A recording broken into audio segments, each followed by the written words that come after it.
gonna make you wait another 3 minutes, Steven. I did not click the right buttons. Now I have to check everything again.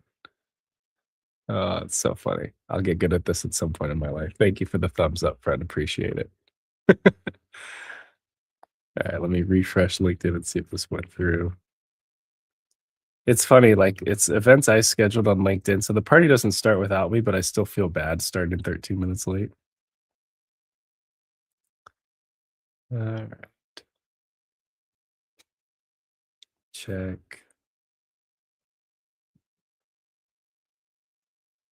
Oh, there's 2 attendees here? Try what?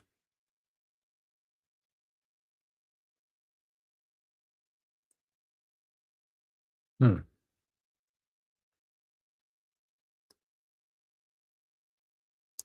All right, so I'm gonna check my audio really fast.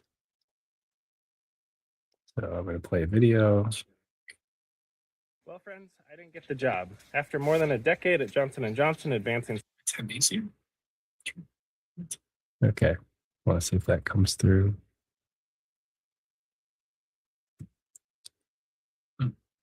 That's so weird. It's like a 30-second delay.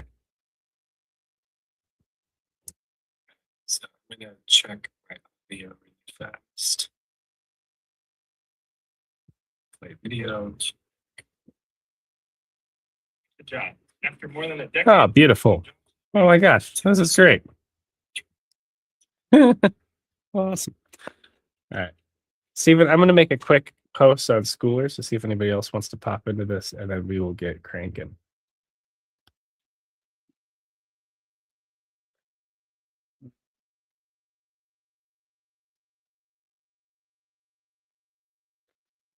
Grab.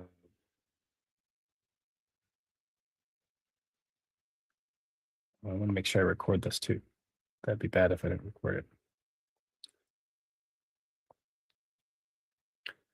All right. Authenticity workshop is live. See you on the call. Excellent.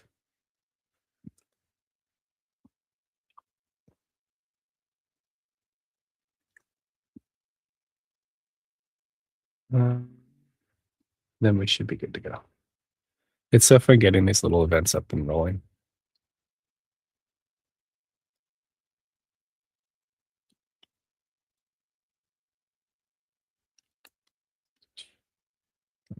This pinned post. I know you can't see anything, Stephen. Thank you for the patience. I'm almost ready. All right, cool. I'm going to make it work. Chat open, 33 seconds. This is so exciting. And then if anyone on YouTube or LinkedIn has any questions, if they just post them in the chat, then we'll navigate that as well.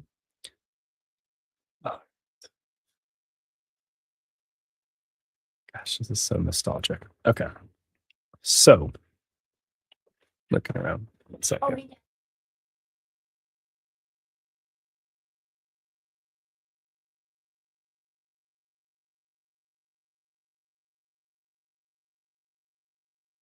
Yeah, you can come by when I'm done. Okay. All right, awesome. So, friends, oh shoot. Awesome. Okay, so friends, we are going to start a workshop on authenticity. We have Stephen from the Big Brain Club on a call listening, and then we'll see if anyone else pops on, and I'll record this and share this out across YouTube and LinkedIn. But the whole goal of this discussion is for you all to become, I'll say the goal really quick, is to have greater authenticity in your storytelling. And when I think about the wide range of skills and giftings and talents I've pruned over the last decades or so, a decade within industry, and then before that, I think this is kind of like my secret sauce is learning how to tell stories and why stories are so powerful, whether it's stories we tell in our careers in order to progress or to convince or influence decision making around different opportunities and what we should develop. Stories I tell in content creation. I've been doing that for half a decade. I've had done 2,000 plus videos, 20 million views, and a following of 40,000, or stories that we're telling in sales as well. Or as I move eventually towards like CEO kind of roles, I will naturally be telling stories for the rest of my life. But it's one matter of actually telling a story, right? It's a whole nother matter of feeling authentic and confident in the stories you tell and feeling like you're genuinely letting people experience the essence of who you are. And this is what I really want to focus today's session on. Is this is kind of stories are like what we tell. This is the what, and authenticity is the how, because the stories we tell that aren't authentic feel disingenuine. It's a lie, it's masking, and often in different corporate spaces, we have to mask different aspects of who we are. And I tried to break through a lot of that facade, at least in how I approach this craft. So let me give you a roadmap of kind of what we're going to go through today. And I've been thinking about this workshop for quite some time. I've rescheduled it multiple times just based on life. And naturally, I don't feel as prepared for it as I want to be. So I'm just going to improvise through it. And then hopefully there's good questions and engagement so that I can make it even more targeted, helpful to what you have going on. So the roadmap I'm imagining is I'm going to share the authenticity Venn diagram. Eventually, I'm going to write a book on this. Um, as I've just continued to reflect on it more, I think it's worthy of like a full novel for application. And then I'm going to talk about vector storytelling, which is a really simple model you can employ in almost any situation in your life. Vector storytelling to just make it really simple and practical. And then we're going to do some case studies. So I'm just going to flow through different content over the last couple of years that I've been pulling together, pull up videos, pull up posts, high performing, low performing, and kind of bring you behind the scenes on, as a storyteller, what I was navigating to put a piece of content out and why I still post it anyway, and also the impact or lack thereof in some of those situations. And then the last part will be Q&A based on whoever's on the call who has thoughts. I could potentially do like some content burn down too, if we have time. Content burn down. So if you wanted to share your profile, I could just give you an assessment on like this feels authentic or inauthentic. So that's the whole plan. So let's just start scrolling through this. And before we jump in to this authenticity Venn diagram, I'm going to sneak something in here. Cheat. It's so funny. I use this virtual tablet, it's called Remarkable, so much now that when I tried to write a letter to my wife just to be like kind and thoughtful, and on this tablet, I can push and pull a line a little bit and it'll auto straighten and drag it across. And with a normal pen and paper, I pushed and scribbled and just held my pen there waiting for something to happen and the line never straightened. It's terrible. So I've been using this way too much. But what I'm going to sneak in here is kind of this, what I'll call impossible bottom. I'll add a rock there so there's more context. Rock bottom post. So I was doing some executive coaching for a wonderful undisclosed individual from Johnson Johnson who I've worked with previously, and we were talking a lot about masking and just different ways that we could show up and kind of be our unapologetic selves. And I was explaining this moment when I had progressed innovation at Johnson & Johnson for over a decade. My family navigated 12 relocations over the course of 1 year to get to Japan. And I had just had my fourth child in country. My job was impacted. They offered us a return path back to the US, but it was in New Jersey. We didn't have any family in New Jersey. It didn't make sense. It was a bad job. And we took this crazy jump into all in entrepreneurship. That's what I communicate externally. But the pocket of nuance in the middle that I don't often share is I had applied to probably 20 to 30 jobs internally at Johnson& and Johnson and hit rejection after rejection after rejection for various reasons, whether it was budget, people misunderstanding or misrepresenting my skill set, reputation challenges, other stories being told about me. And I had this one role that seemed very promising. It was in business development. So basically, for folks who don't know, like innovation business development, we are taking a look at where our current business portfolio of products is, and we're looking competitively externally. And then you're finding opportunities for mergers and acquisitions where you take something from a startup and pull it into the big company. And it's like multi, $100 million deal kind of stuff. And I was really excited about that. Maybe business development for Japan to be a jump up from all the work I had done as an engineer. And I had every inclination to think I was going to get that job in time to stay in Japan. Like I'd put all my chips on that. And I didn't get it.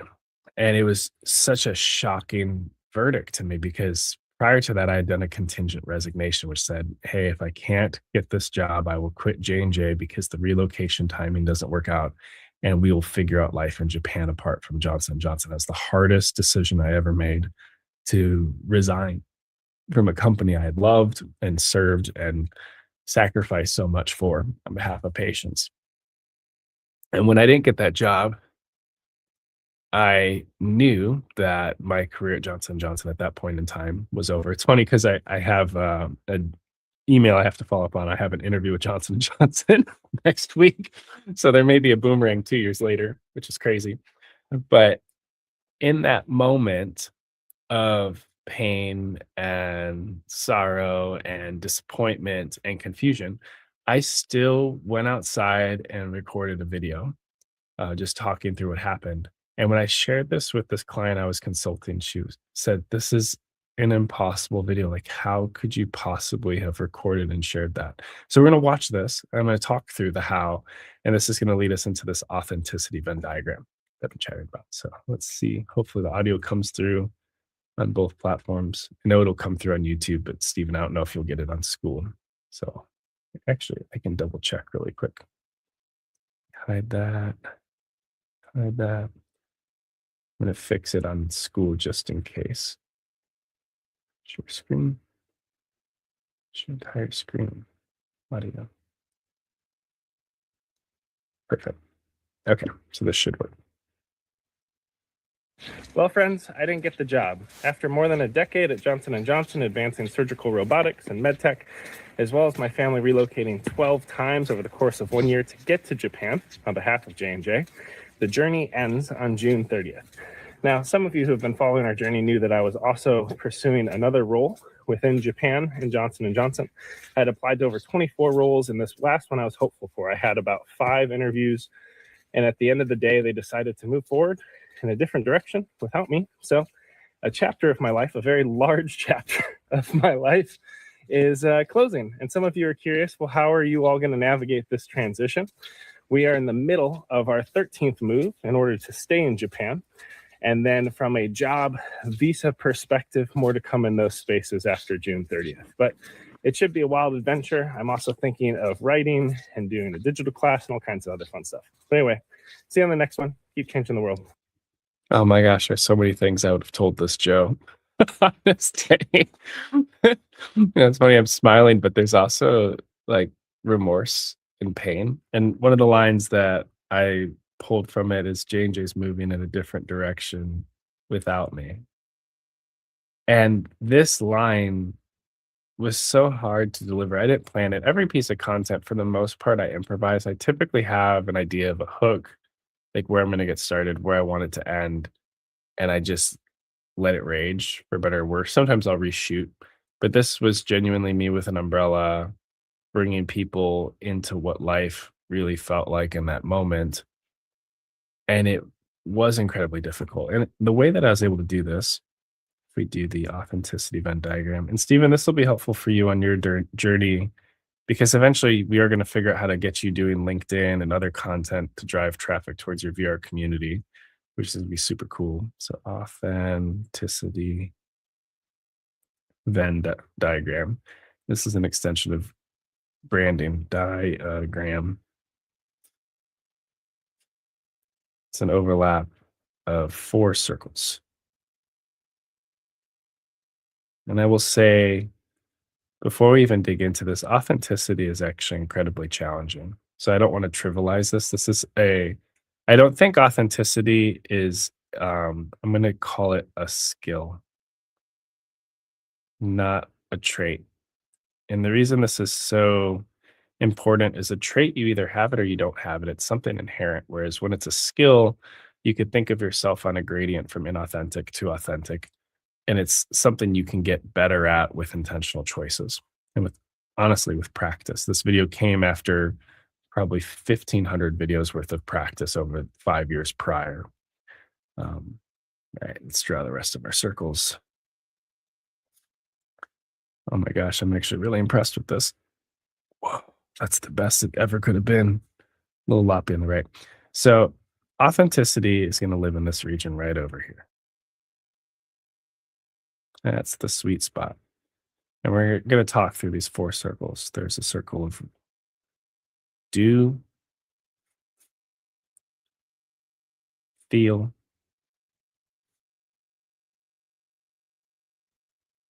believe, and emote.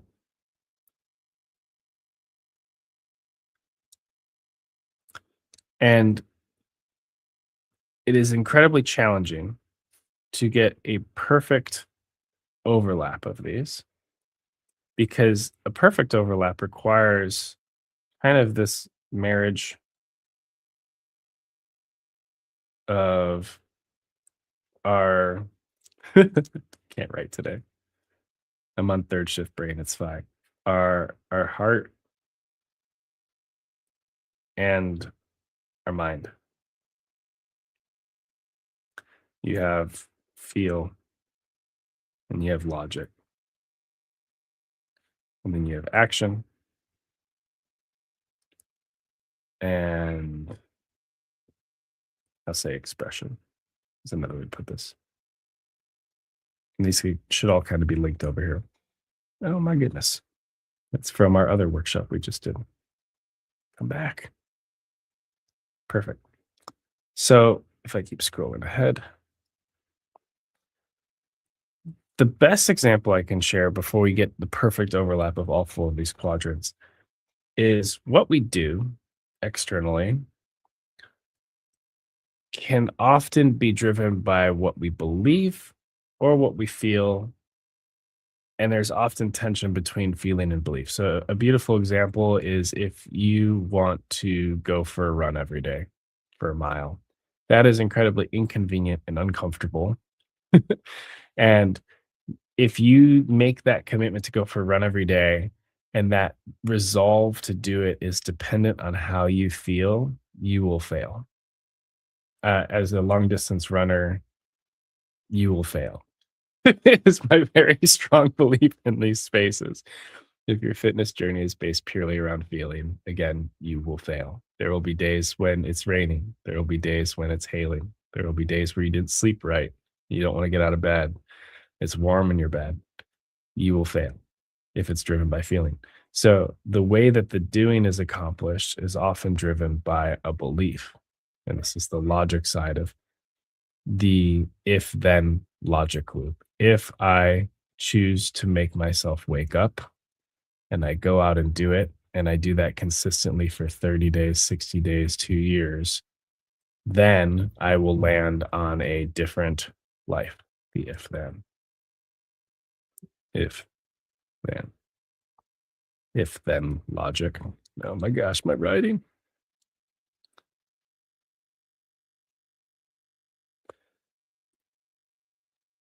So there will always be different moments in our life when we're following feeling, when we're following belief.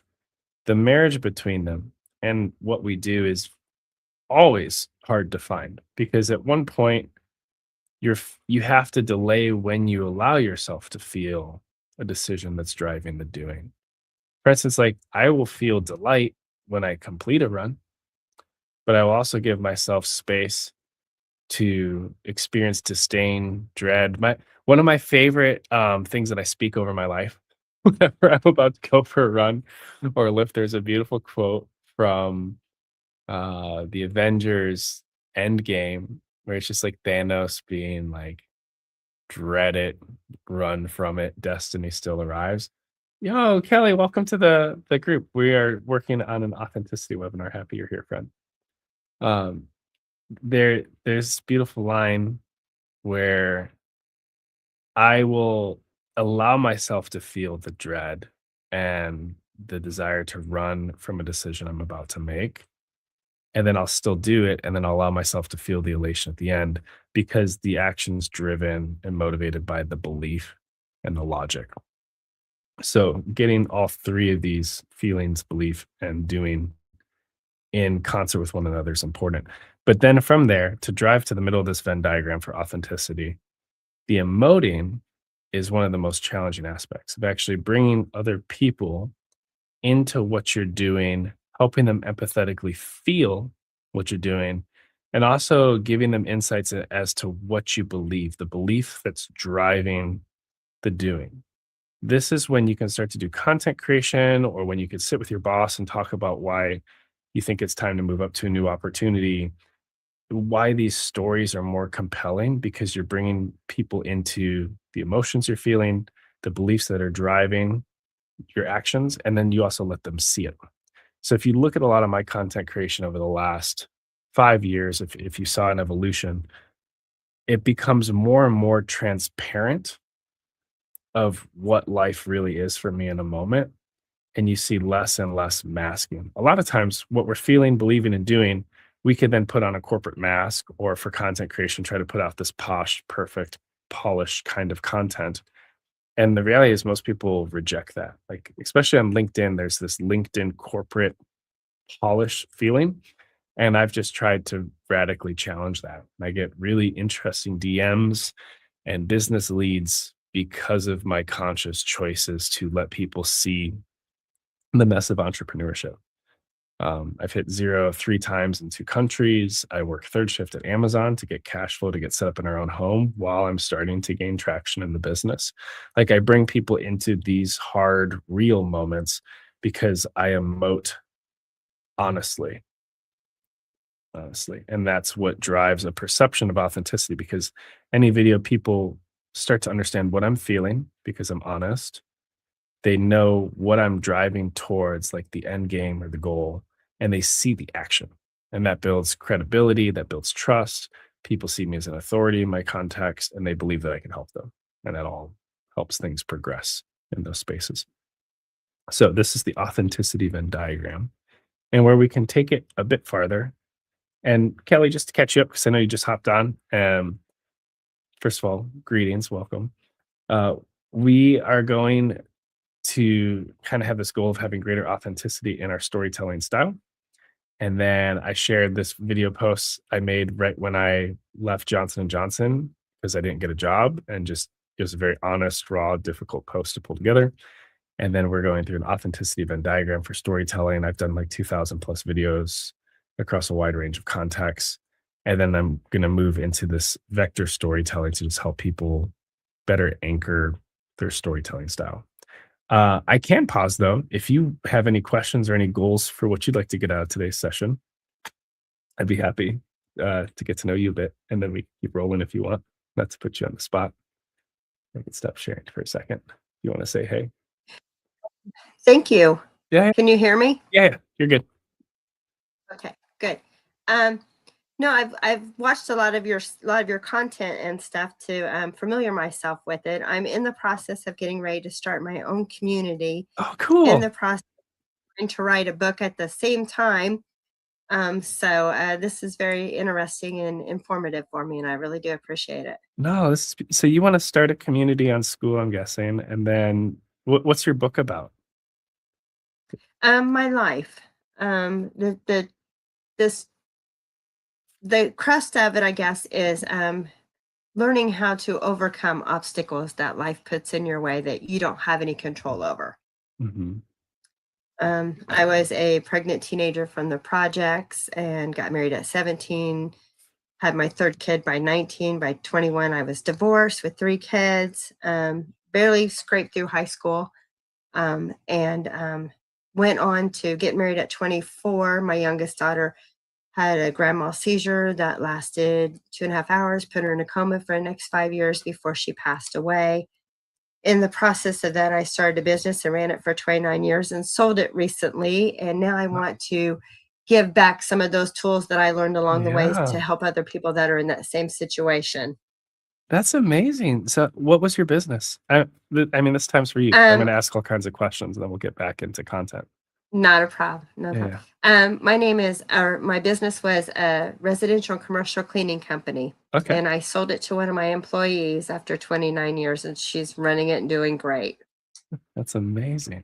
So Yeah, then I retired, and that was 3 years ago. And I hiked the Appalachian Trail. I went out to Yellowstone National Park and did a 60-day job out there just so I could hike around the park and get paid for it at the same time. And yeah, just a lot of other little things. But now I'm bored, and I really have always wanted to give back. And I've been a mentor to a couple different people over the last 5 years and really watched them grow that from college dropouts and never going to college and different things like that, and helping them to grow and get on the right path. And I just feel there's a need for that, and I want to give back to more people.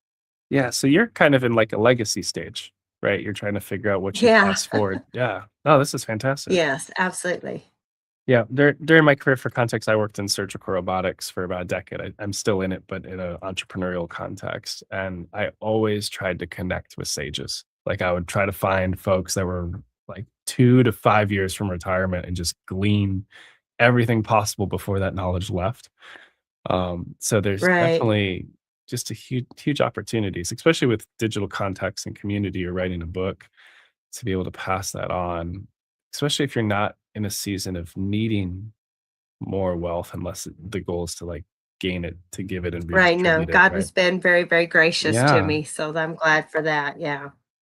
So you're kind of like at this point of independently wealthy from your business exit. Well, I don't know Well, about not that, wealthy, but but like you're okay. it's not something that I don't have to worry about it, Yeah. thankfully, after 29 years, and making some good choices with investments and stuff over the years that so I've done good for myself, I guess. Yeah. I And just you want to give back to help other people to rise above too. yeah. And you don't have any content creation yet? Have you done YouTube or TikTok? Not yet, not So you're yet. at 0. Not well, I did a little bit of YouTube for my AT when I was on the AT. I did a small YouTube platform for that. But other than that, no. So I'm gonna this is all Greek to me.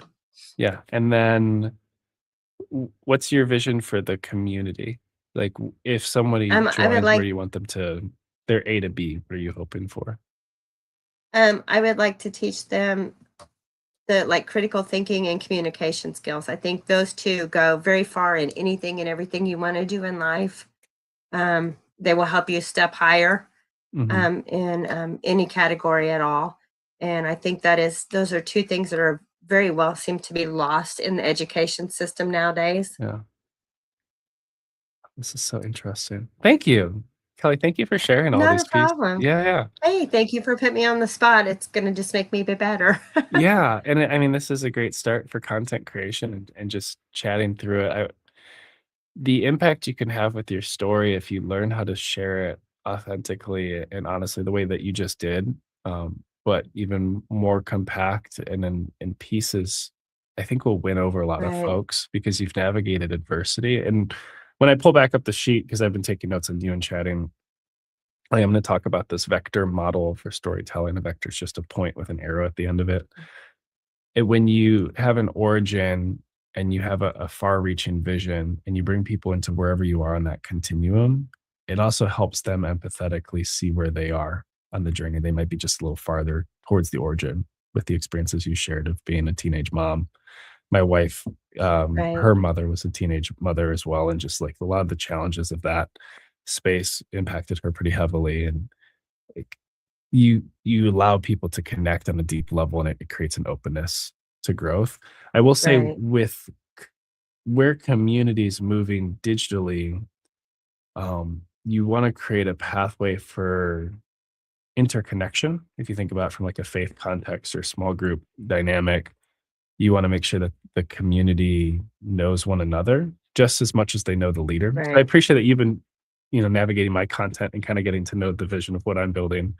And have you been navigating content on school or like LinkedIn, or I forget Yeah, how you yeah. found the group? I've been into quite a few. I'm in the No BS. I'm in the School Hub. I'm in Oh, Danny's Writing, oh, the beautiful. Path Okay. Ride Path. Yeah, so I'm in like 7 or 8 of it, and I've been really adamant about engaging. Yeah. I'm trying to make my mornings to be engaging about it, and then my afternoons learning in the classroom so I can Yeah. get more prepared. Oh my gosh, this is fantastic. Well, you're prepared enough. You have a whole lifetime worth of preparedness that you've put in to these spaces. I think it's in your season, I would really focus on the smallest action you could take every day to step out and share. Right, Even with writing a book, like everyone has a dream, not everyone, but a lot of people have a dream of writing a book, but they don't have the principle of actually putting words on paper consistently. And they realize like books are right, written on the gaps. I've framed out a lot of my novel just on trains in Japan back when I lived in Japan. And with a lot of my community, I've built it in little 5-minute pockets throughout the day because I have 4 kids. I'm doing entrepreneurship. I'm working third shift. I have all these pieces coming together. So I think anything you could do to start making a TikTok account, a YouTube account, getting some of the tools to actually record, which is pretty simple, I think would be awesome. Like even for homework after this, it'll take you 5 minutes to record your first video to just say, "Hey, I'm Kelly. I want to share a bit of my story," and you put it out, and nobody sees it because that's how the algorithm starts. But it's the principle and right. practice of getting moving with it.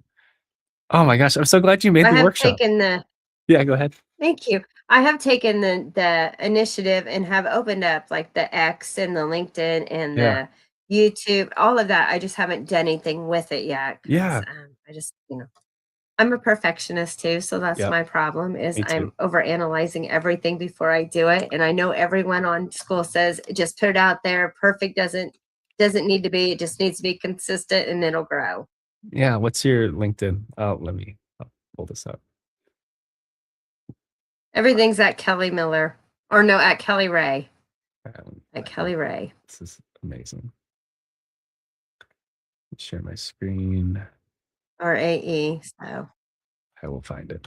So Kelly RAE. There's going to be a lot of them. yeah, I know. Do you have I a have a company or very anything linked on generic it? name. Do you have Let me see if I any other context? yeah, because I've started it. Anything with it?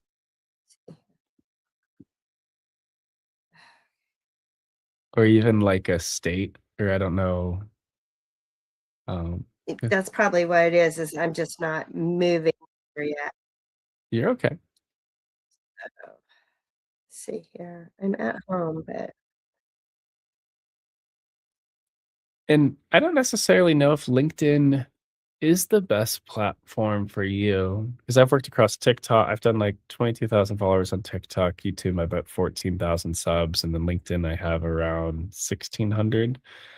But if you're trying to, okay, oh, go ahead. I Yeah. have it underneath Kelly Miller. Oh, okay. Kelly Miller. And then my hang on, let me take this off, and maybe this will be better. It's okay. There we go.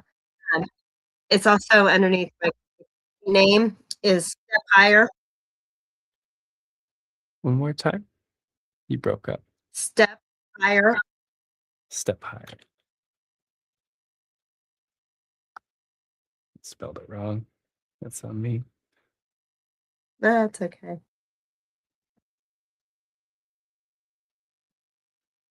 See if we can fix it really quick. And you can actually go to your profile and you can copy a link to share it, and then I could probably find you if this doesn't work. Home Okay. Services LLC, California. No, that's not you. Yeah. Oh, that's you? I have a hat on. Oh, no, that's not you then. So if you go to your That main might help. profile Okay, I'm on that right now. and then like mine will just say LinkedIn, Joey Sasaki. If you copy that URL and put it in the chat, I can just open it.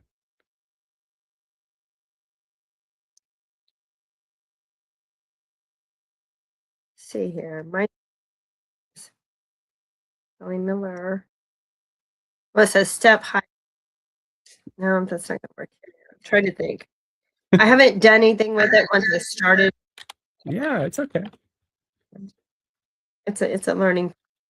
I've been away from the technical world the last 3 years whenever I closed my laptop after the business, You're and totally then fine. recording everything. Real estate. Yeah, and this is a great example of you're invisible online, and that's not bad because you haven't really gotten started. But if somebody wanted to find you Right. and searched your name and Step Higher, you don't show up. So that's like one of the They first things you'll have to do. friends of mine that were that know me, they found me on LinkedIn. Okay, excellent.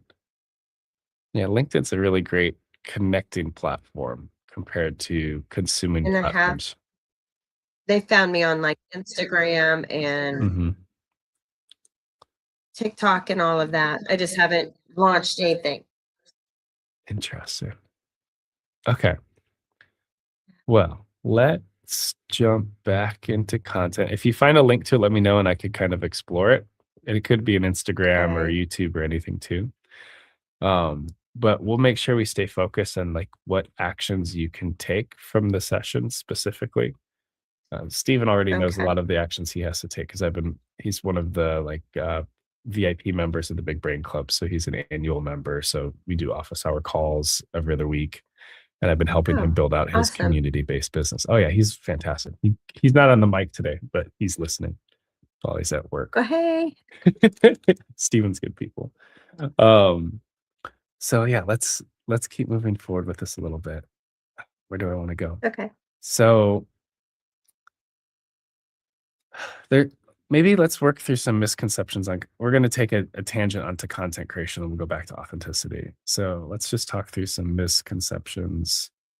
I can never spell this word. That's wrong. Misconceptions. A C maybe. Conceptions on content creation. Because there's probably, I mean, the first one that I think almost everybody experiences, myself included, is this idea that it has to be perfect. And I'll kind of burn down all these assumptions. It has to be perfect. Or they're going to navigate some self-exclusion that they don't necessarily deserve to have a voice.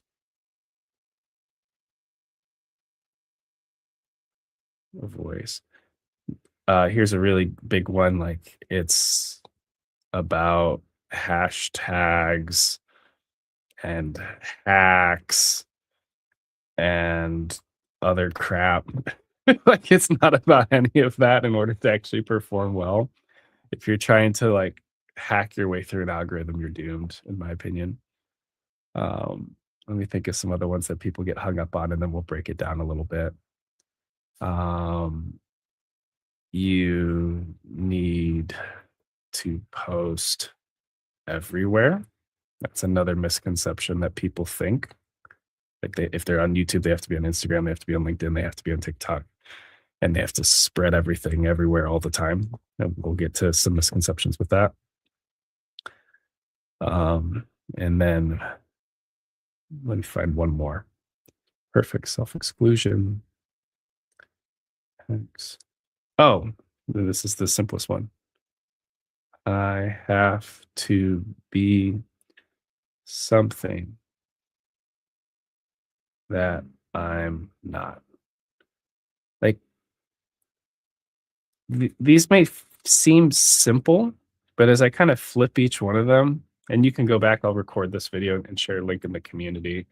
Kelly, you're about to embark on a really interesting journey because the biggest gap you have to impact, in my opinion, is stepping out and sharing consistently and finding your voice. Like you have to find that signature voice.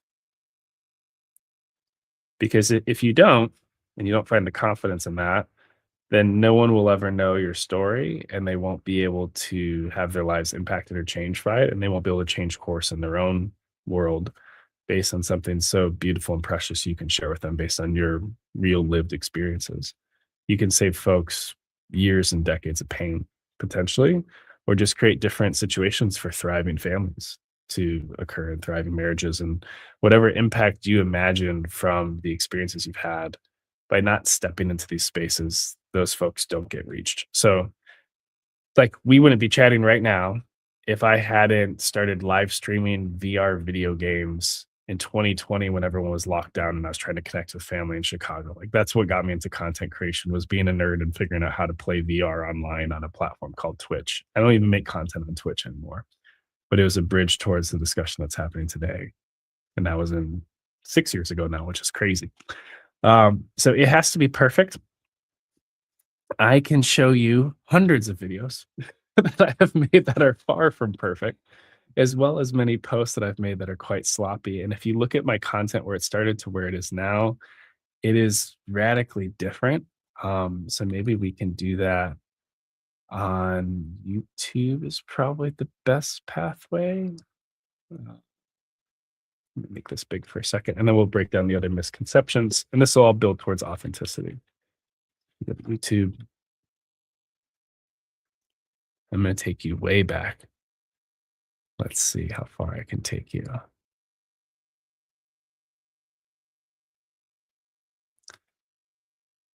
My computer's working really hard with internet today, so we'll see. So I started with short form content, and let me see if I can just skip to the end. Will it let me go that far? Yeah, I can load more per page. My first videos were talking head videos with me just holding up a phone and being this derpy, cringy, pretentious engineer. And I would provide unsolicited engineering feedback on the world's most challenging problems.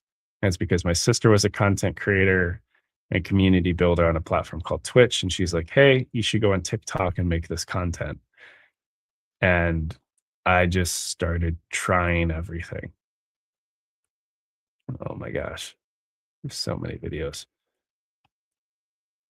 Let's see how far I can get.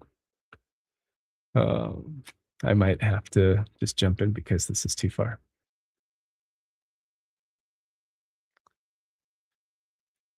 So, okay, here, this will be fun. I don't even know what I said. So this isn't even the beginning. This is only a year ago was how far I was able to get.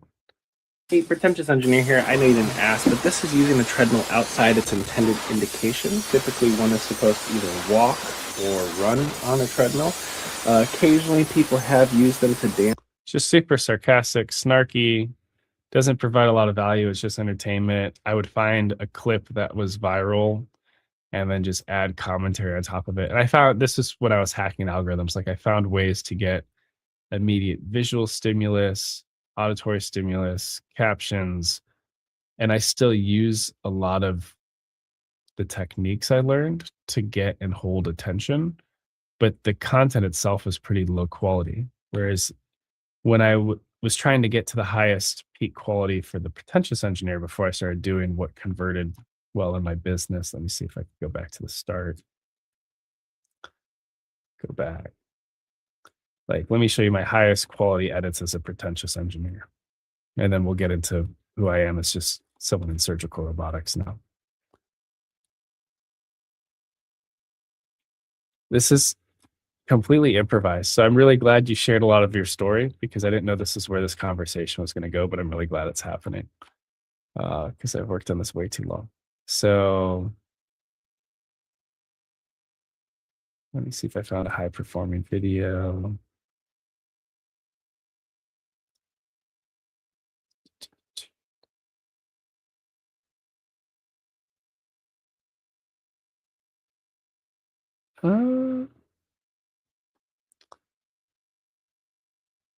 Almost there.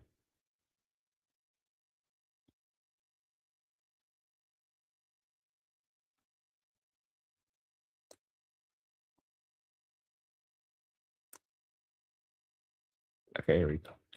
So these edits were really complex. They took way too much time. Hey, pretentious engineer here. I know you didn't ask, but I've always been curious what. So like I found a way to take this video, shift it down, have it behind me, have it blurred, have like a nice feathered thing behind me, get branded colors. All of this actually moved forward into like my monetized service. Like I charge $7,500 for a podcast with CEOs of medtech companies and stuff now. But this is like me continuing to up the quality. I still have the same snarky, pretentious engineer character, but these performed at around 10,000 to 15,000 views per video. And then some of my highest performing videos went into the millions. But if we look at content that performed well, I filter by views greater than, let's do 150,000. And again, views don't mean anything. Like this video was 9 million views, and it was me just low quality talking over another video. And it just had the right hook. Hey, pretentious engineer here. I know you didn't. So same kind of low quality can go really far. But for me, like this video was better, not because the style or how it was filmed, like terrible lighting, none of that stuff matters. I actually told a really interesting story. Oh, and hey, someone from YouTube said hello. That's awesome. Welcome to the stream, YouTube friends. Because I am live streaming this call too. So I just want to let you know and affirm perfection doesn't matter in content creation at all. It's really the reps and the iterations and taking a shot on yourself over and over again. All right, so let me pull that to the side. And we'll get more into storytelling. So it has to be perfect. Does not check. Self-exclusion. Probably 80% of the videos I make or the LinkedIn posts that I write, I doubt submitting. There's always one imperfect, again, going back to perfectionism, there's always one imperfection, one missed word, it's not as succinct as it could be. It's not as interesting of an edit as it could be. There's always this feeling that I don't deserve to have a voice in these spaces, or there's somebody better in my niche. Like now what I do in surgical robotics content, there are folks that are getting hundreds of thousands of views, and then I'm kind of in the same space as them, not with views, but the perception of quality. Like I'm being associated with key people of influence in my industry. And every day I still self-exclude. Like, oh, I shouldn't post that. I shouldn't talk about that. I shouldn't have a perspective on this. But the reality is like my voice matters just as much as theirs, and people are receptive to it if I keep making myself step out. And then it's about the hacks and other crap. Well, all that matters, this is a very loose term, there you'll find as you get better after the first 100 to 300 videos, because I'm going to assume you stick with this, Kelly. Like I believe in your ability to do this. And that's just 100 a year even. There will eventually be some threshold or standard of quality you have to get above for content to be perceived well. Like captions, typically good. Decent camera angle that's half aesthetic, good. Audio, legible, good. But you don't have to have a YouTube production studio. Like I have a whole studio and I have different cameras and mics because I've been at this at a long time. You have to get above that standard of quality, and there's a minimal standard. Eventually I'll have a course for this that I'll pull together probably. But the most important thing is for you to just genuinely tell a story and provide value as quickly as possible. And when you do content creation, whether you're writing or talking, you have to speak in very small hooks. So you can't talk normal, if that makes sense. You have to pull folks in. It can't be like, hey friends, and then you jump in. But I still sometimes use that language. It depends on context and how you throw it around, because the algorithm wants to see that people aren't swiping away from you instantly. So there are ways to visually hook, but that's all kind of quality of messaging and packaging. There's a lot that goes into packaging of an idea or concept that makes it valuable and seen. But then you want to make sure the meat is authentic to the essence of who you are and who you want to help. Okay, so don't worry about hacking. And then you need to post everywhere. I actually think in the beginning you should pick one platform and get really good at it. Like, because the problem is if you try to post to everything, I use a platform to actually multi-post out to TikTok and YouTube and Instagram and LinkedIn. But if people want me to be active in the comments, it's on LinkedIn. because that's where I have the highest conversion of leads that can drive my business or move it forward. It used to be YouTube, it used to be TikTok. I will eventually scale a team so that I can engage more in different pieces. But in the beginning, that becomes a huge distraction because you're scrolling, you go to Instagram, answer a couple comments, then you have to flip over to YouTube, answer comments, then you get lost in scrolling on stuff instead of making stuff. So you have to adopt the posture of creator and not consumer. And when you're spread out across too many platforms, the like the pervasiveness of these predatory aspects of these platforms will just keep you from actually stepping out and sharing your story. So I'd suggest picking one and moving with it. For long form content, I would say that's probably YouTube. But it doesn't mean you can't experiment with the other ones. I would just say focus on growing one or getting better at one at a time. And then that way you can actually stick with it long term. There's less overwhelm that occurs. And then the final thing is I have to be something that I'm not. And that's the whole goal of today, is recognizing there is a place for your weird blend of you. For me, it's failing multiple times in multiple countries. It's surgical robotics. It's being a father of 4 kids. It's about having the audacity to believe I could build the life I desire, living where I want, living what I do, and being paid well for it. And across all of that, being present as a father with my kids while still building a business. And these are beliefs that many in my industry find contrarian because they've lost their way. They've given themselves over to a career fully, and they lose that presence. And I kind of stand in the gap there. While at the same time, I'm still an authority in robotics. So that's kind of like being exactly who you are, where all the Venn diagram aspects of you can overlap, and for you to feel confident in that. Even if, and when you get the right overlap, that becomes a very strong niche. Like there's only one you, and you're speaking to you 5-10 years prior is the whole goal. I'll pause. Is any of this helpful or surprising, Kelly? Helpful, yeah. Surprising, not. I just didn't know if YouTube or if Instagram would be the best. What do you use more? Like, what do you consume more of? What do I consume? Yeah, it's okay. Probably after that would be YouTube.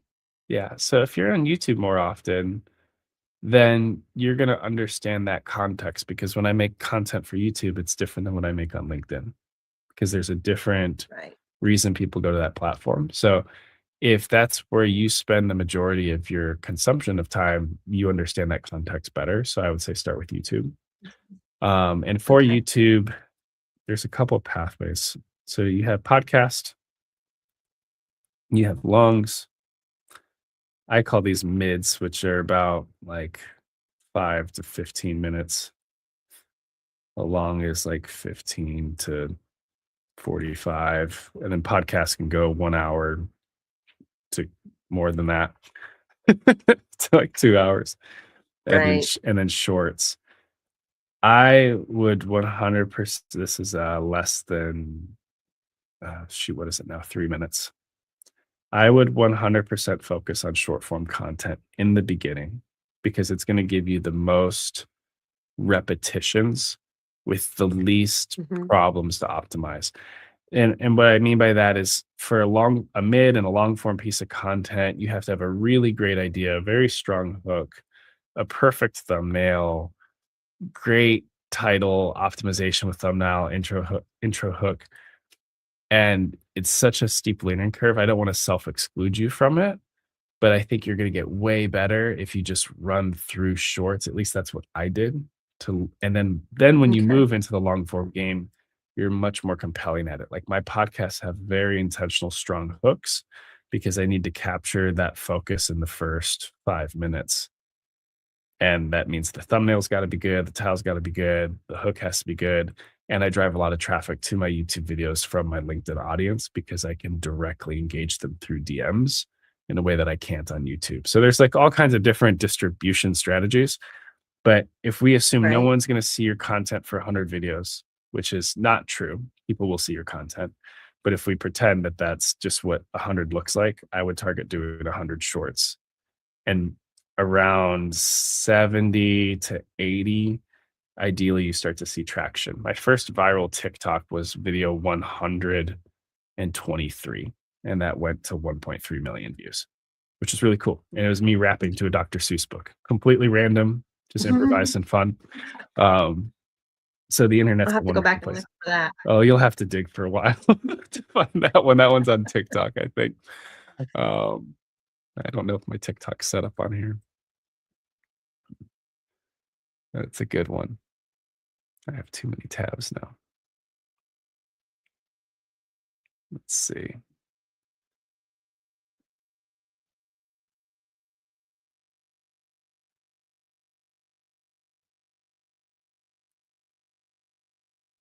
So much pain.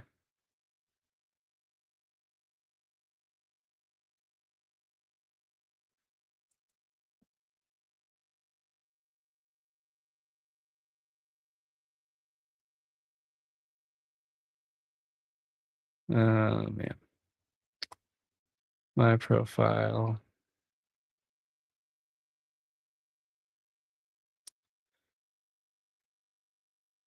Oh yeah, here it is. Left foot, right foot, right. Feet in the morning, feet at night. Left foot, right. Wet foot, dry foot, high foot, low foot. Front feet, back feet, red feet, black feet. Left foot, right foot, feet, feet, feet. How many feet you need? Slow feet, quick feet, trick feet, sick feet, up feet, down feet. Here come clown feet, small feet, big feet. Here come pig feet. I love this video so Gonna go much. get 'em. But so this video went viral for a whole bunch of reasons. There was something in like the zeitgeist of TikTok around Dr. Seuss being canceled, which he wasn't. There are certain books that were being pulled from distribution because they had racist content. And then this guy Right. Toast was really viral with his Beat Saber videos, and it had a great hook. And then I had this like pernicious idea of like I should just go and make this thing. And like I set up my camera on top of a cutting board precariously balanced off of a bucket, like to get the picture recorded. Like there's so much behind this that nobody sees, but I couldn't let the idea go. So sometimes you will find these super edits that are worth the extra time, whether or not you get the views. And in this case, this one went to 1.3 million or something. And it's because all the comments were really debated. Like some people said it should be viral.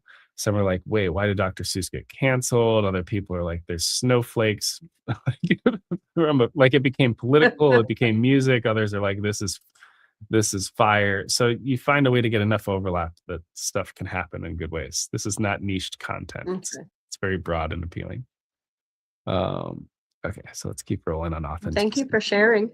Oh, you're fine. I'd save you the time, right? I have too many TikToks to dig through. So yeah, target shorts and you'll get good at it. So let's get back to authenticity. So we had the Venn diagram. And the one thing I would adjust with this from an authenticity, I have it as do, feel, believe, and what you externally emote.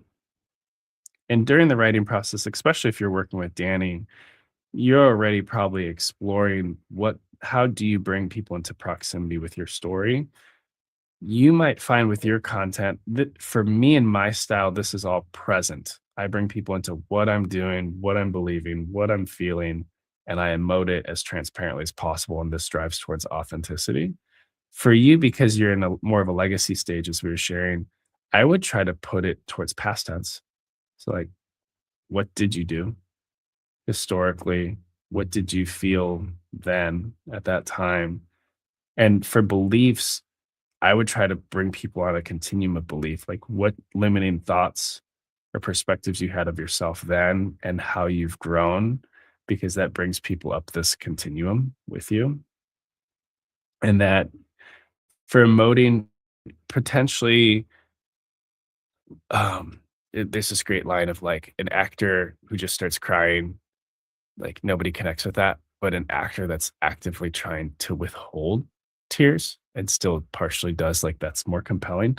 So in some ways, like when you're making content as you find your voice, and I don't know what your content will look like, allowing people to feel a little bit of the tension of you trying to share as authentically and honestly as possible, and even letting them into that especially in the early stage, if you have any insecurity about what you're about to write or what you're putting out, but you're going to share it anyway, that kind of language is really powerful because you're bringing people into your journey, learning how to emote these pieces in a new digital context because these are stories you wish you had or insights you wish you'd experienced years prior, and you want to pass it on. So you're going to step into this new world of content creation, right? So I think emoting Right. the struggle or the insecurity as a creator is actually really compelling for you based on where you're at. Stephen, this could apply to you as well because he doesn't do LinkedIn content or anything. And I'm going to be nudging him of just stepping out. And actually, one of my best LinkedIn posts had that kind of energy. It's one of the only posts that I've ever sworn in, and it attracted an amazing opportunity. Went to the final round of interviews with it, and then immediately lost that opportunity when HR found the post, which is crazy. So let me see if I could find it. I wish I had it pinned. But I know the picture connected to it.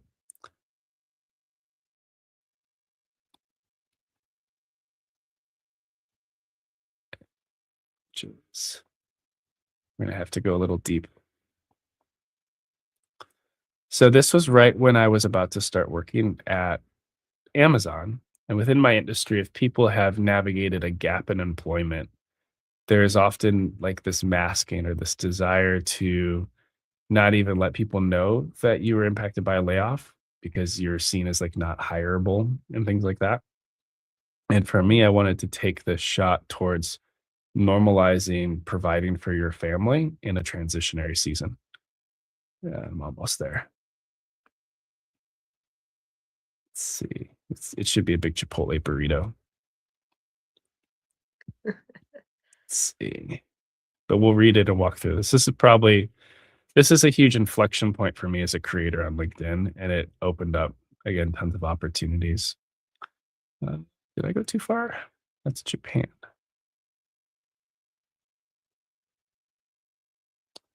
I did go too far. I missed the burrito. There we go. So this is the reason I'm sharing this first is just to show that emoting tension. So for some reason, this post embarrasses me, but fuck it, someone needs to hear it. This is a heck of a hook for LinkedIn. People don't write like this on LinkedIn. In the past 24 hours, I've had 2 interviews, one at Amazon for third shift loading packages into trucks, got that job. And then one at Chipotle, second shift rolling burritos, didn't get that one, which was funny to be rejected from Chipotle. In parallel, I've applied to the senior director role, sales manager role, and I'm incredibly excited about MedTech global leadership opportunities. This is before I was really like triple down on my ventures.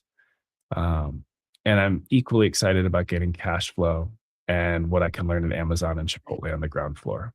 And I'm proud of the fact that I haven't had a paycheck for the past 11 months post exit to continue life in Japan.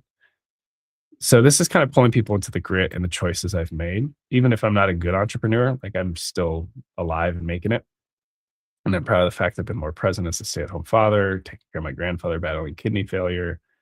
And I'm proud that I'm finding second and third shift opportunities to open up finances and getting my wife's career started. And this is just like speaking a lot of affirmations over myself and the risks we've taken. Right. And had one other banger line in here.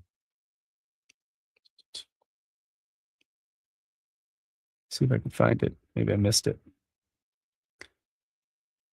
Oh yeah. I dedicated a decade of my life progressing robotic surgeries and traveled the world serving top tier surgeons. And rolling a delicious burrito or loading packages in trucks could never take that experience away. I remember one of the comments in here, and I didn't know I was representing America. But one person replied, he's an entrepreneur from Ukraine of all things. Where is it? Demetrius. And this matters for you as you start this journey on like what comments you listen to here. I think people like you really make America great. For me, I was just stepping out, but it's showing the vulnerability that I'm tempted to withhold this information, but I'm going to share it anyway. Somebody needs this story. You don't want to over spam this but there are moments where I still use this kind of language in a hook or in a live stream. Because for me, I navigate this tension all the time as a creator because those are the stories that I think actually move people forward and challenge their perceptions. And now I get, can I share my DMs? I've gotten two beautiful DMs just validating like my grit and the way that I'm integrating that as a father and people trying to open up opportunities for me because of the way that I share. So that was a really cool post. But yeah, after posting that, within 6 hours, I got a call from a VP, and that opened up a pathway towards a director of innovation role. I interviewed up to the CEO level. They handed me the benefits package and negotiated salary.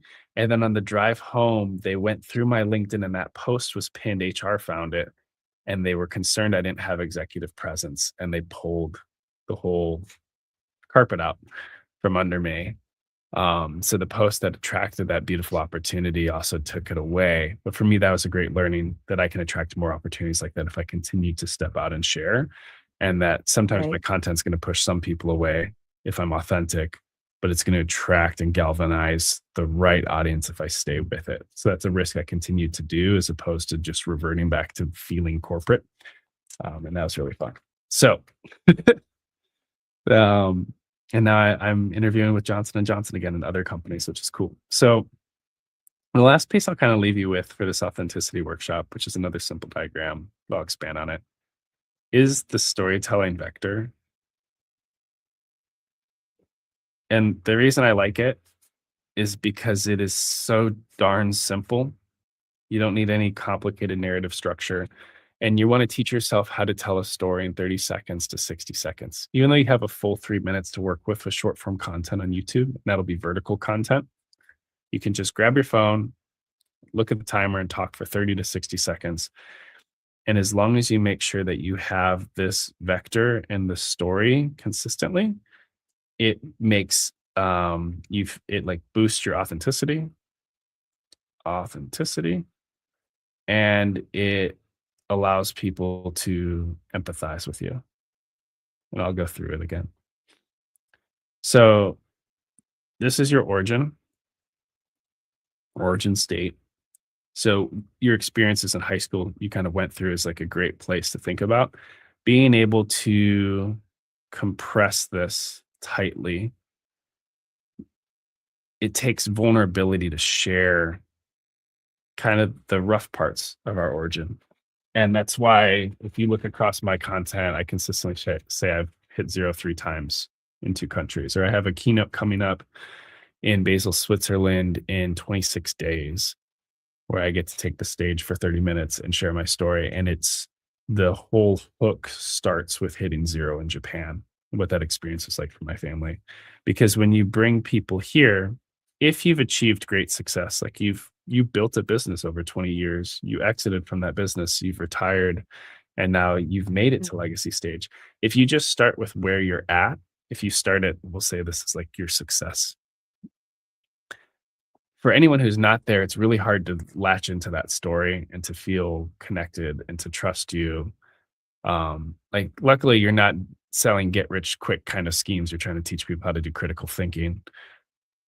But when you have when you could bring people back to the beginning and then to show them where you wanted to go or where you're going and where you're at on the continuum, every story can fit this model. You just move the line to different points in your life depending on what the point of emphasis is, like the theme or the moral or the action.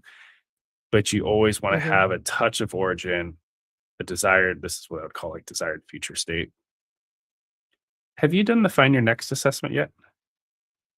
It's okay if you haven't found it in my community. I haven't yet. Yeah, I'll show you really quick, because it'll kind of give you a really clear example of that. This could be more homework for you. Let's see. And then I'll go back to the origin state. In the hour I sleep. Oh, you're fine. Yeah, so if you go to Classroom, You don't have to do it right now. I have this course called Find Your Next, and this is a free course for members of the community where I provide a common framework for them to build the lives they desire, living where they want, loving what they do, and being paid well for it. But I provide a bit of context on hitting zero and then giving people a sense of belonging. And then they do this Find Your Next post. And each of these has a little mini module. I think you could run this whole thing like 22 minutes. Then there's some word of mouth referrals Okay. and some other context on what we do here. But if you go to Find Your Next, you can see these remarkable posts from members of the community where they share their origin state, just like we were talking about, their desired future state, the tip of the vector that they're building towards. So he's a content creator leveraging AI, why they want this change in their life, what they're afraid of. And then I give them an assessment with a little radar chart that shows 3 dimensions of the journey. And then some folks from this indicated interest in moving into a paid membership so that they could do office hour calls and connect and collaborate. But this is, yeah. So like for you, I think even just journaling through this would be great because then when you do content creation, you know a succinct anchor of your origin, your desired future state, and then you can always throw a touch of that into every video from a framework, and then think of the one moment or example or the one learning you want to imprint on someone. And then you typically end, we go back to the main sheet.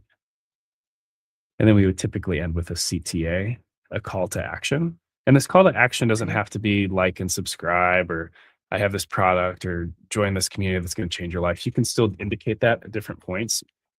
But even the call to action could just be to have them reflect upon something that's meaningful to them or to journal it in the comments. Always making sure that they have somewhere to take that dialogue a little bit farther is helpful. But yeah, so that's the storyteller vector. And then let's see anything else that I wanted to touch on. A little farther. Got to go back to my top of my notes. Let's see.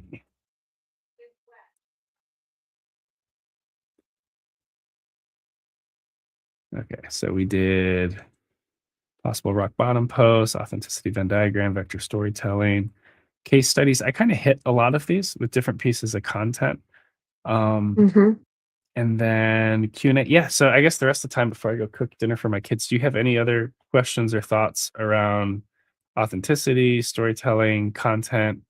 I have a bit of margin, Big Brain Club, anything? No, I just think being true about the messy middle, Yeah. that's what makes us grow. hmm So you're worried about your messy middle? You broke up a tiny bit for me.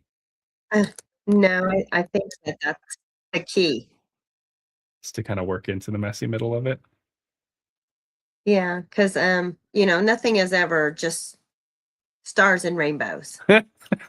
No, it's never. Nobody ever gets anywhere unless they're uncomfortable. We grow the most when we're uncomfortable. So we put ourselves in that position to be true to show someone else your story and be true about it. All that messy middle in the middle and how you made the right choices to get out of that messy middle. I think then it comes across better to give them hope that they can do that too. Yeah, absolutely. And the messy middle is so important when it's paired with success because it also gives you authority, which is really important. Right. Like I want to make sure, and I'm actually really hesitant about this in my keynotes. I've been kind of vlogging through it. I've been doing all my keynote prep on LinkedIn as videos. I'm starting to see success in business. It's awesome. And for me, I'm so cautious about how do I still hold on to origin and the messy middle and still present the feeling that it's messy as things start to work. Like as I land larger clients, a lot of the financial strife we've navigated, that aspect of content will kind of start to evaporate because I won't be in that. I won't have to emote that part. But it's always bringing people back to those moments. And a lot of great content creators can still share that authentic, like Dave Ramsey. I don't know if you know Ramsey's at all, but like he's worth hundreds of millions of dollars and he can still bring anyone in his audience to the point where like everything was falling apart in his marriage and he was hitting bankrupt.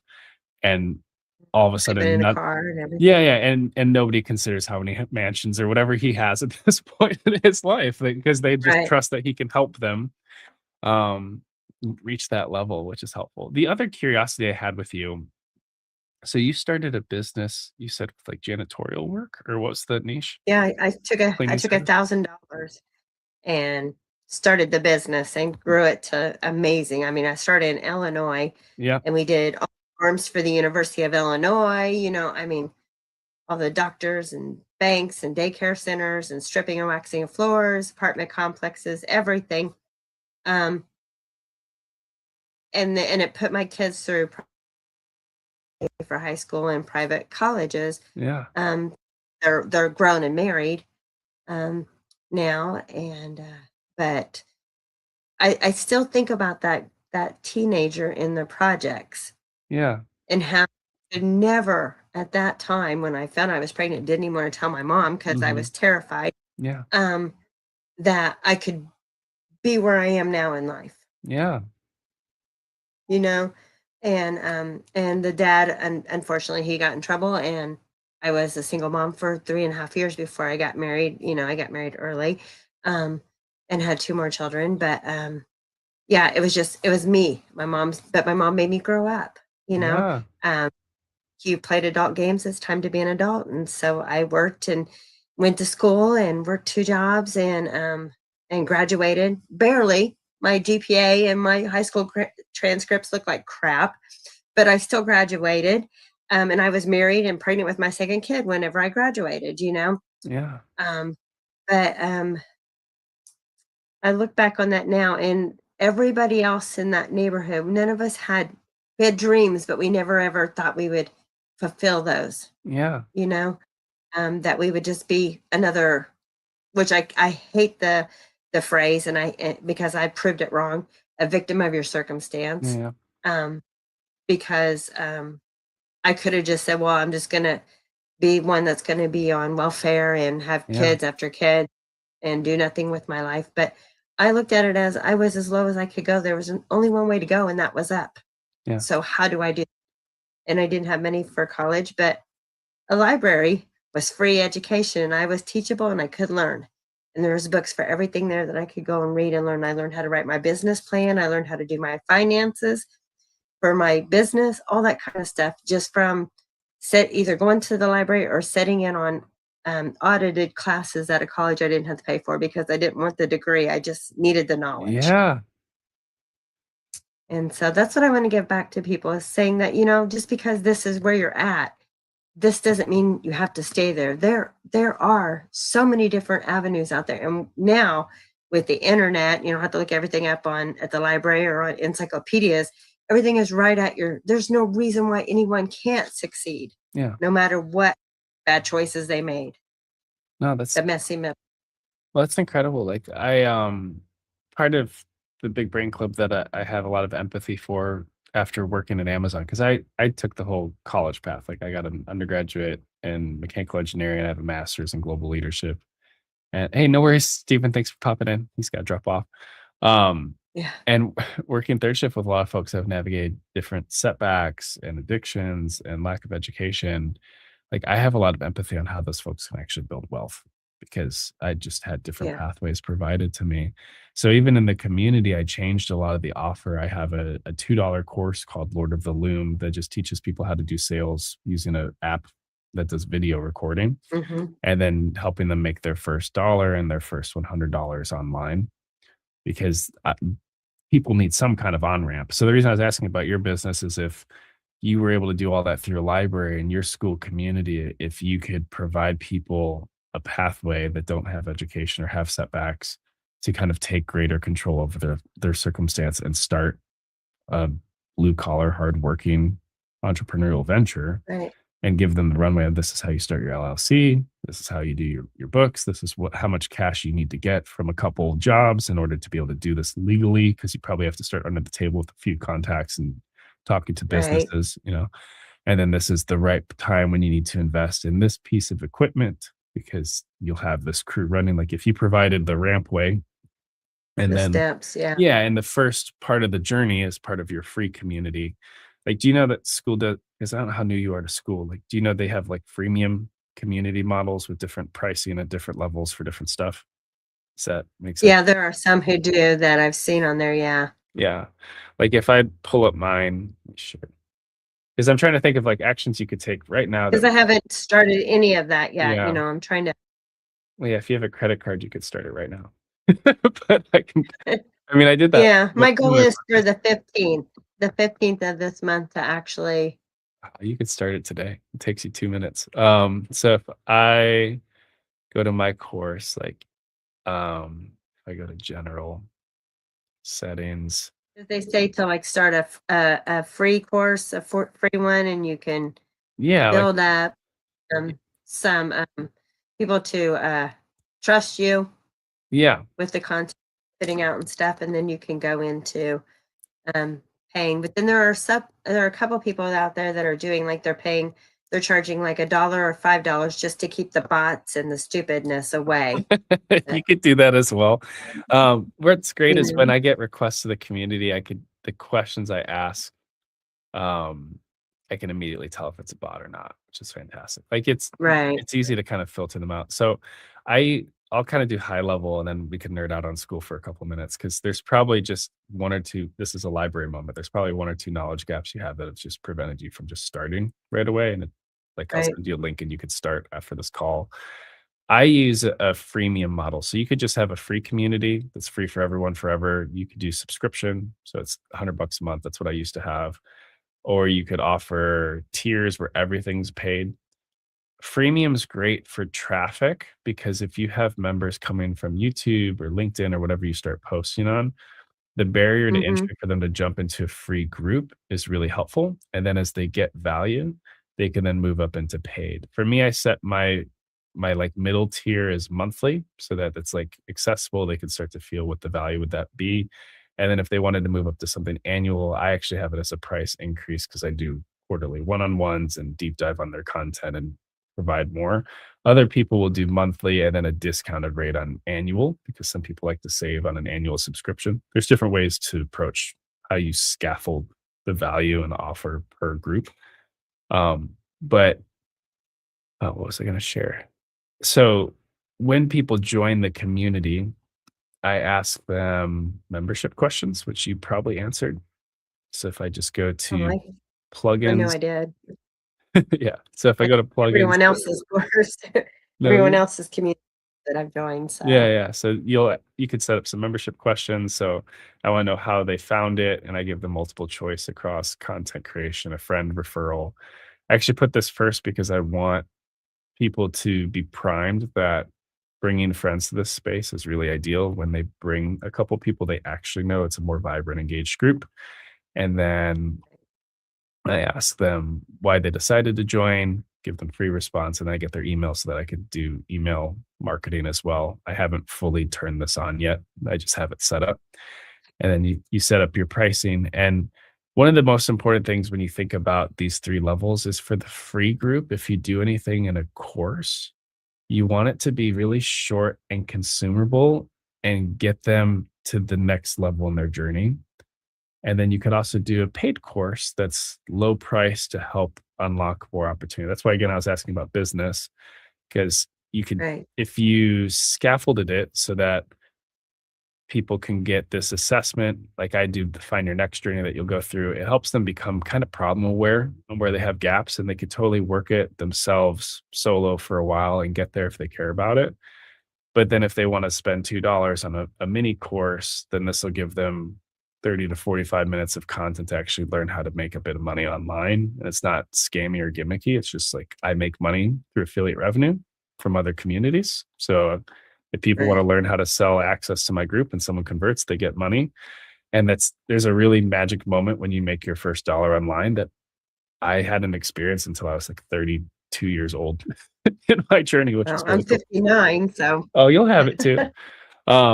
So you want to kind of think about bridging people from one level to the next level and having what they pay fit that level. And then eventually you could have a monthly membership that unlocks other courses. Like eventually I'm going to have a whole bunch of courses stacked. I'm working on this I brought another partner into this community who's going to help me with content and courses where I can Mhm. teach people how to sell, teach them how to do content creation, how to start a podcast, authenticity. Like this will probably become a module. And that way it all helps unlock the probability of them living where they want, loving what they do, and being paid well for it. So you might want to think about like, what are your big three that you would want to speak over someone who's in that high school situation? And how could you equip them to take greater ownership over their life, have better business acumen? And it could be just teaching them to do what you did, like replicate your business. Anyone can grab a mop. It's just hardworking people don't want to do it. Anyone can go to a business and knock on Right. doors and get their own clients.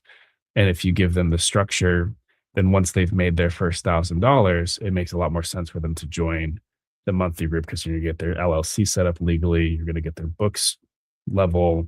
You're going to teach them when to scale. Like it'll unlock a much more expansive journey. But the first part is finding the confidence to believe you can go to these organizations, follow the script, and get some money up front to then go and buy the materials you need to start cleaning. Right. Right. And Which that gets I've anyone kind going. of done that with my niece. She started a Oh, business in LA, but she worked with me for a while and I taught her. And then now on the other side of the family, another niece, her and her husband are getting ready to start right now. And so yeah. they've gotten with ask their, do some phone calls and ask some questions. And they have to come prepared with their questions and they both have to be there, but they just set up their LLC and they're in Alabama. Yeah. So I have one in Illinois and in Alabama that I'm working with right now to help them get their cleaning businesses going. The same exact thing that I had done before. Oh my gosh, that's beautiful. I apologize. I realized I wasn't sharing my screen at all. So no, yeah. So this is in the Okay, te- nice. Yeah. yeah, I'm so sorry. I was pointing at stuff. In the settings, you can set up like free subscription or freemium. And with standard, Okay. like, so this is my free group. So I just give them a couple bullets of like the free group is just collecting people of a shared interest or passion that are trying to move from an A to B and helping them understand like why they should Right. do it. And then for the paid group, this is accelerating their journey. So if people join at 100 a month with my group, weekly office hours are focused on three things: creating a sense of urgency to act immediately, because we always just put aspirations down the line, having the resolve to keep moving forward when it's hard, and having accountability. That's all this community does for folks, because I think people lack one of those three and then they fail to build the life they desire. They've just always wanted it and it Right. never happened. And then it'll have a repository of courses that I'll be rolling out this year. And then VIP, I add the one-on-ones. I'll go deep on their content creation. And then every couple members, I increase it because I'm giving away a lot more time on VIP. So I want to be kind of Right. careful, protective of that resource. But it doesn't make sense to charge this to someone who's trying to get on the level. Like this is for people that are trying to get to a different level, right? So I wanted to create a Right. ramp up. So for me, I don't even want to charge $100 a month unless I can get someone to at least $100 a month worth of revenue. And that's why I have the $2 course, Lord of the Loom. So then this one teaches them how to make Right. $100 online. Because if they just bring 2 friends to this group, those 2 friends move up to a paid subscription, they get 50% affiliate commission. They're officially making $100 per month through learning how to sell. Like I teach people how to sell using asynchronous video chat because of all the content creation. So like you want to think of your Right. own ramp up of a quick consumable free tool to get people their first $100,000. And then how do you actually help them build and scale the business? And that's when the subscription makes sense. And because you are, I used the wrong term earlier of independently wealthy, but because you're retired and you don't need to push sales and squeeze money out of your community right off the bat, you're trying to equip people to become entrepreneurial. You can Right. have this gradual ramp up because you can build over a 5 to 10 year time horizon, which is what I decided to do. Initially, I tried to just sell fast at a high level. And I realized I actually wanted to build something that was, again, empathetic to folks from Amazon and things like that during my journey of like, I have to get people up the levels. And then for me, Right. my skill set with robotics, like I'll go sell B2B all day and charge them a ton.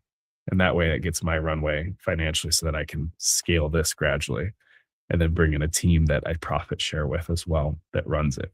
Because eventually you don't want to be running every piece of the community once it starts to Right. scale. No. Okay, you could offload pieces of that.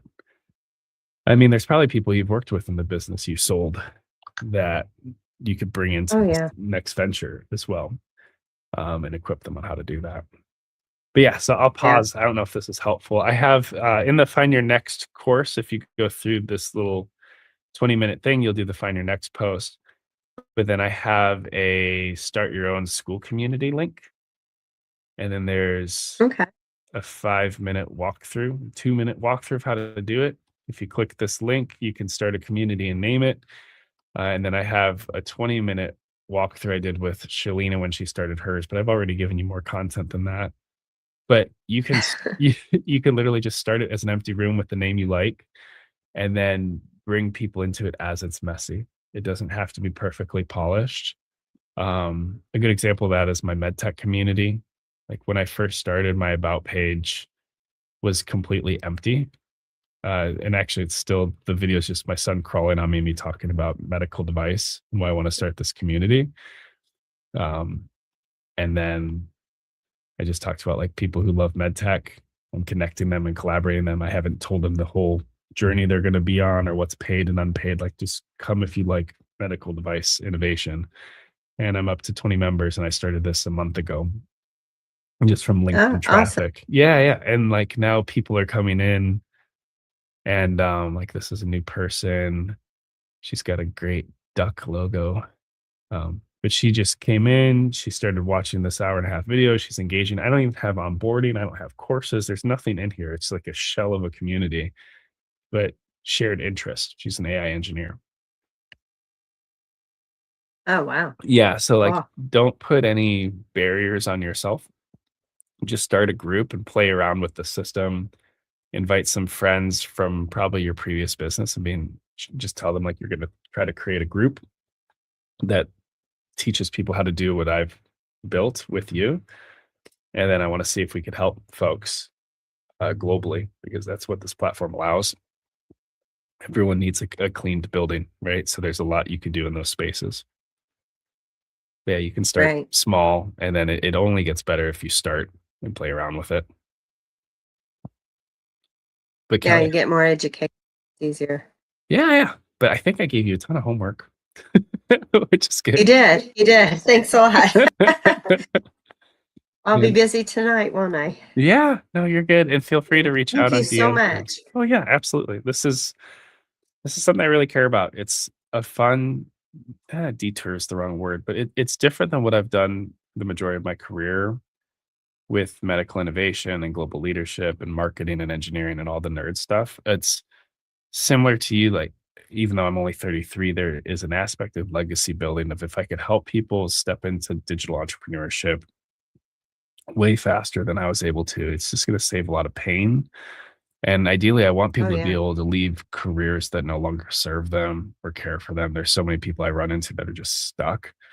And there's Yeah. so many beautiful ways to build businesses that provide value, that are fun and engaging. So if you start a community today, like, that's a huge win for me, because it's like one more person out here trying to do something that helps people.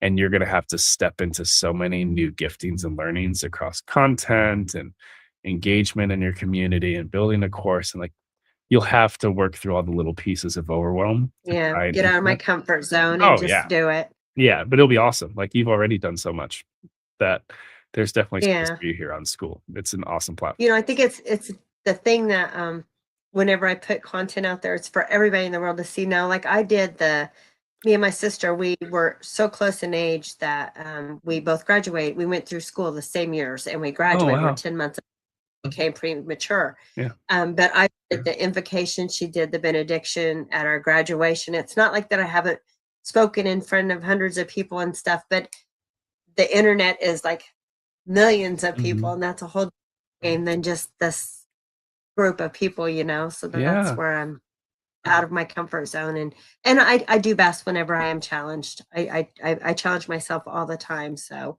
I grow the most whenever I do it. It's amazing. Yeah, you're built for it. You're going to be just fine out here. Thanks. I appreciate the confidence. Yeah, absolutely. But yeah, Kelly, thank you for the time. I'm gonna sign off and do a Thank couple you. other work things, but feel free to reach out, send me a DM if you start it. And Okay. for folks that do start communities through the link that I shared, like Uh-huh. I also highlight it in the community. So I'll actually make a post talking about Oh, your great. vision of what you're building towards. Here, I'll share that really fast. And then I do have to go because I've gone long, which is good. You gotta I go love this eat. stuff. I have to go feed and then I can eat. But yes, I have a Oh, tab there you here, go, yeah. new communities. And then Okay, I see it, this yeah. is the first one for Steven. So if you want to click on this, like I just record a little 3-minute video talking about this is the community that Steven just started. He gave me access to his group for free because he did the tiers. And people join through this link, I'll get affiliate revenue if they eventually move into his paid offer. He's creating like a VR environment where people could build a game with him who have no coding Oh, okay. experience. So I just highlight different communities that started through that link in the Find Your Next course. So if you do start, send me a DM and then I'll join your group and then I'll make a post just sharing to the 255 members here your vision of what you're building towards. And that way you have kind of a Oh, safe, warm audience that could hopefully come in and seed your group a little bit and take a shot on okay. it, even if they're not the perfect ideal avatar. Because we want to see these communities become successful that start out of this group. So you get a Absolutely. second. Yeah. So I'd Absolutely. love to highlight the work you're doing, even if it's not perfect. It Thank gives me you. something to work with. Yeah. No, it's awesome. Appreciate you. All right, well, you babies. Yeah. Yeah. We'll do. I'll see you on the next one, Kelly. Keep changing the world. All right, thank you so much, Joseph. Yeah. Bye. Bye-bye. Awesome. Well, that was so cool, friends. For all of our YouTube, LinkedIn friends, Kelly's fantastic. Let me bring you down here so I can at least see you and make my face big. Let's go to this mode. There we go. Excellent. So thank you for being part of this live and congrats to Kelly for stepping out towards content creation. We'll find her LinkedIn at some point. And I'm excited to do more workshops like this. I love the interaction and I wasn't expecting her. So it's one of the cool things about playing around the internet is you meet awesome people that have a story to tell. And I'm glad you all got to have a little bit more proximity to her. I will see you on the next one. I have to go formally apply to one job at a company I'm excited about, Moon Surgical. And then I have an interview I have to coordinate next week with Johnson & Johnson. So lots of good things happening. But keep taking a bet on yourself. Appreciate you, friends. Keep changing the world. And I'll see you on the next one. Later.